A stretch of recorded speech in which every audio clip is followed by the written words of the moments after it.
I'm so happy to be here with you. My name is Gabi Menes-Brandis. I'm in Vancouver, British Columbia, and I'm opening this conversation about music making, playing a string instrument, and Alexander technique.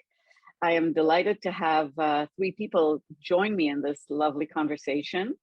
We have Alison Loram, Joan Blackman, and Domagoj Ivanovic. And I will let each one of them introduce themselves a little bit, and then I'll say some more, and then we'll just get going.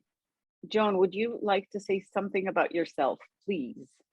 Sure. So I started the violin when I was 4 years old. When I was 16, I rebelled and said I didn't really want to be a violinist. But at the time, it was very, very easy. And then I missed it so much, I went back into music and became a professional. I played with the Vancouver Symphony for over 25 years. Half of that time I was associate concertmaster and served sometimes as the concertmaster.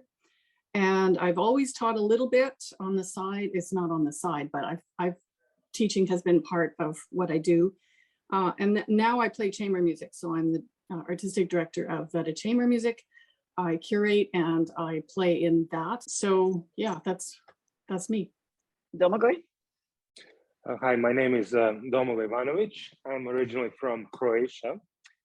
And I did my undergrad in Croatia, and then I did my master's and doctorate at the University of Miami, where I met my wife. So that's the long story short. And so then I moved to Vancouver, and I also played with a lot of orchestras in towns. I actually played with Joan in Vancouver Symphony maybe 15 years ago. I was playing as an extra musician, but I'm more sort of geared towards teaching, and I'm currently the co-head of the violin department at Vancouver Academy, and I have a very large studio. I would say about 25 students at this time, with a spread between maybe the youngest one is 7 up to, let's say, 18, 19, 22 actually. So there's a large spread of sort of abilities and and ages. So that's sort of what I do right now. And I plan to keep doing that because I like it. Alison? Well, I started the violin at school, or through school when I was about 10, 11 years old, I think. I gave it up for a couple of years because I was being bullied, and then I took it up again when I was about 13 at my grammar school. Had lessons with a terrible teacher who just used to play the piano all the time in the class. And so around the time that Joan was giving up the violin and deciding she didn't want to be a professional, I was deciding that I did. So I got myself into the Royal College of Music. Struggled a lot with the fact that I didn't feel I was as good as all the other people in my year. And I suppose started developing shoulder problems when I was in my last year, really. And those ultimately not exactly forced me to give up playing, but I find a solution to the problems I was having. So at 20, and I ended up not coming across the Alexander technique, but sort of being forced into it because I tried pretty much every other route that one normally tries when one has playing related issues. I've been to various consultants and doctors and physios, osteopath, and nothing was working. And basically I had the problem all the time. So I went to Alexander lessons at the recommendation of a consultant. And my teacher was Victoria Dorr, who I gather you know, Gabi. That's right. Yeah, and I had lessons for maybe 3 or 4 months. And I ended up studying the Alexander technique. Didn't really want to, but it's the way forward that I could see. And to cut the long story short, I qualified about 5 years later, and I've been teaching on and off ever always at Birmingham. I've also taken to science and trained as an ecogist, but eventually ended up bringing the science back into the Alexander technique. And about 11 years ago, I started playing the violin again. Not entirely free of shoulder problems, but I have worked through them now and more or less sorted that out. I don't play at anything like the level I probably would have if I had carried on playing. I certainly don't play at the level that DeMarco and Joan are, but you know, I'm doing the best I can. So yeah, I'm quite enjoying it most of the time, apart from the stress of performing. So, and not being as good as I think I should be all the time. So that hasn't changed over 40 odd years. There you go. Well, there's still time. There's still time. No, I'm working on it. I'm working on it. So. Well, I think we stay ourselves, whether we learn many years of Alexander technique, teach it when we are musicians. I mean, we are a current version of us. So just a tiny bit about myself. I am a music lover and I love working with musicians as an Alexander teacher because you are so committed, because you practice so much, and because you spend so many hours and then things go wrong. And then there's a space to explore this. I've been teaching Alexander technique for well over 30 years. I studied in Israel and I have a practice here in Vancouver. I had a training course for 18 years, which I closed at some point. I'm very active in different Alexander organizations, and I absolutely love working with musicians. And I'm happy to say that the two of you from Vancouver, Domago and Joan, have been my students. And from the get-go, I think that you've both been more curious than anything and tested anything and everything that I proposed, which I love, because it really, teaching Alexander technique is really about a conversation and a dialogue, which is why I love this opportunity. And Alison, when I saw your research published, I thought, okay, here's one more person for this conversation.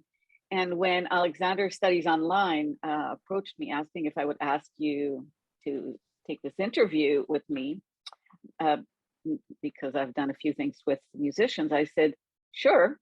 And then my next thought was, why don't I have some violin players with me to ask some of the questions? So from my perspective, it really is an open conversation. I'd like to start by saying, Alison, would you speak a little bit about your research and some fundamentals so that people that have not read it will know what we're talking about? And I will say that we will have links to your research when this is published. It was part of a MSc in Performing Arts Medicine, which I did in 2012-13. So it was the very first course that was at University College in London.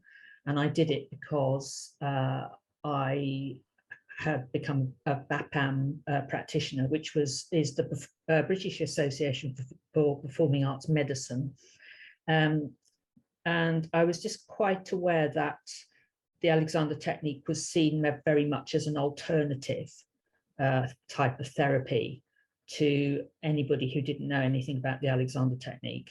And it certainly, my experience of teaching the technique at the Conservatoire in Birmingham and elsewhere was that it's not really taken that seriously, either in an educational or a clinical setting, in the way that, say, physiotherapy is, or maybe performance psychology, something like that. Those things are seen as sort of, useful. And the Alexander technique's kind of what you do if nothing else works, or if you've got bad posture or you're tense, but it's not a serious thing for sorting out problems. And I knew that not to be the case. So I suppose the MSc was part of trying to become more involved in and see what actually went on in performing arts medicine more, and become a bit more part of it, I suppose. My reason really for the particular project that I did was wanting to put some data behind the procedures I'd taken from my own Alexander training and also years of teaching. And so I wanted to see if it was possible to measure the difference in the way that students picked up, supported and played their instruments before they had any input from me as an Alexander teacher and afterwards. I knew from my teaching that there was a difference, but I wanted to see if you could actually measure that and put some data behind it, because that's one of the problems with the Alexander technique. There isn't actually much rigorous data that can be peer reviewed. And that's partly why it's not really taken seriously. It's based on science, it's based on how we work, but it's actually not been very scientifically demonstrated because of the obvious difficulties in measuring muscle activity. That's one of the fundamental problems. So it was just an idea really that I'd been talking to Ian about on and off for a long time. And my observation, I suppose, over like you 30 years of teaching, was that with professional and students and amateur musicians, that there is a very specific pattern of muscular activity that's particular to a particular instrument or instrument group, and that is common to all of those people who play it. And that's just something I'd observed. And so I wanted to see if it was possible to measure that, and also to see if it was possible to measure the extent to which it was possible to get people to do less of that particular pattern of misuse or whatever it was. So that's how the project started, really. So we being me, because I'm a violinist, it seemed sensible to recruit violinists, because if you took lots of different instruments, there'd be lots of patterns, and it wouldn't be possible to work out what's a general pattern that's common to all people and what's the pattern that's related to the use when they play their instrument. So I recruited 21 violinists and viola players, 5 viola players. And if I refer to violin playing, I mean viola players as well, because it's just a big violin.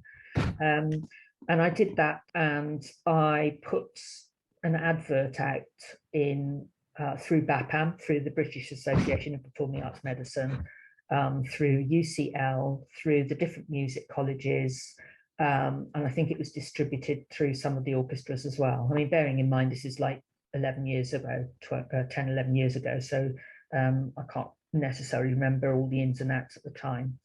We got quite a lot of interest, and eventually we recruited these 21 people.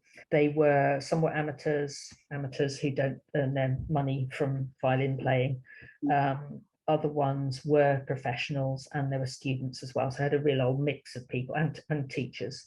I devised a series of experiments, really, that took the people through a series of playing related tasks that increased in demand through those tasks with different conditions, so that we could measure what was going on. And there were some controls in those conditions. I suppose they were with us for about 2 hours in the lab. Each person was with us for 2 hours. We collected a whole load of data, which was then analysed mostly by people much cleverer than I am and much better at computer modelling and data analysis than I am. And then the results put together so that we could see what came up, really. So yeah, that's the nuts and bolts of it. Thanks.